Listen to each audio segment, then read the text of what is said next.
அந்த காலையிலேருந்து சாயங்காலம் இருக்கிறவர் கூட போட மாட்டேங்கிறாரு.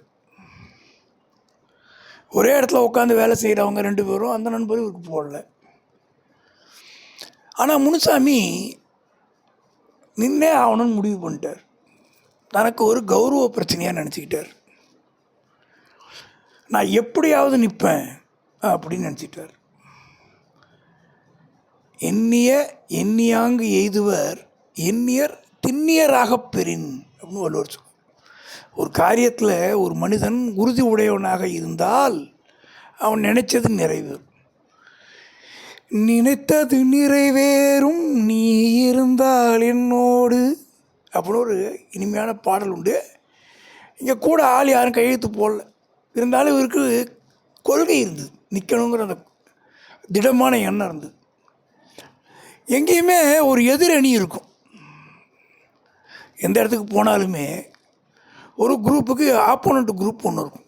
இவர் யோசித்தார், இந்த குரூப்புக்கு யார் ஆப்போனண்ட் குரூப்புன்னு நிதானமாக யோசித்து பார்க்கும்போது இந்த குரூப்போட எதுலேயும் மிங்கிள் ஆகாத ஒரு 2 பேர் ஞாபகம் வந்தது. முனுசாமி கொஞ்சம் அறிவாளி.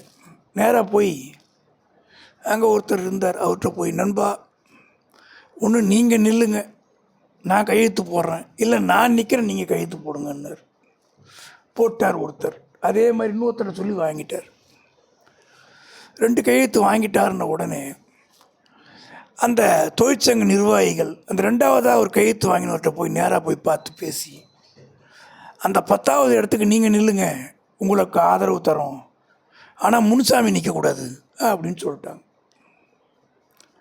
உடனே அவருக்கு ஒரு ஆசை வந்துச்சு, வாழ்நாளில் நமக்கு ஒரு பதவி வருது, வர்ற பதவி ஏன்டா கொடுக்கணும் அப்படின்ட்டு தலை தெறிக்க முனுசாமியை தேடி ஓடினார். எப்பா, நான் நின்னா நீ ஆதரிக்கிறேன்னு சொன்னியே, எனக்கே ஒரு வாய்ப்பு வந்திருக்குது, அவங்களாம் வந்து என்ன வந்து நிற்கிறியான்னு கேட்குறாங்க, அதனால் நீ வாபஸ் வாங்கிக்க, நான் நின்றுக்கிறேன் அப்படின்னார். நண்பா, நீங்கள் இல்லாமலா நண்பா, நீங்கள் நின்னா நான் நிற்கிற மாதிரி, கொஞ்சம் வெயிட் பண்ணுங்கள், அந்த ஃபார்மை வச்சுருக்கேன், கொடுத்துட்டு வந்துடுறேன் அப்படின்னு சொல்லிவிட்டு அப்படி போய் டாஜ் பண்ணி முனுசாமி அந்த ஆஃபீஸில் கொடுத்துட்டாரு. 3 மணிக்கு டைம் முடியுது. முனுசாமி அந்த டைம் வரைக்கும் டாஜ் பண்ணிட்டார், கொடுத்துட்டார். இதுக்கடையில் எங்கேருந்தோ ஃபோன் வருது முனுசாமிக்கு, எலெக்ஷனில் நிற்கக்கூடாது, வாபஸ் வாங்கு அப்படின்னு பல பேர்ட்டேருந்து ஃபோன். ஆனால் எதுக்கும் கவலைப்படல, எனக்கு அமோக ஆதரவு இருக்குது, நான் ஜெயிப்பேன், நான் இன்னும் நான் தான் ஜெயிப்பேன்னு இவர் அறிக்கை கொடுத்துட்ருக்கார். என்னாச்சுன்னு சொல்கிறேன்.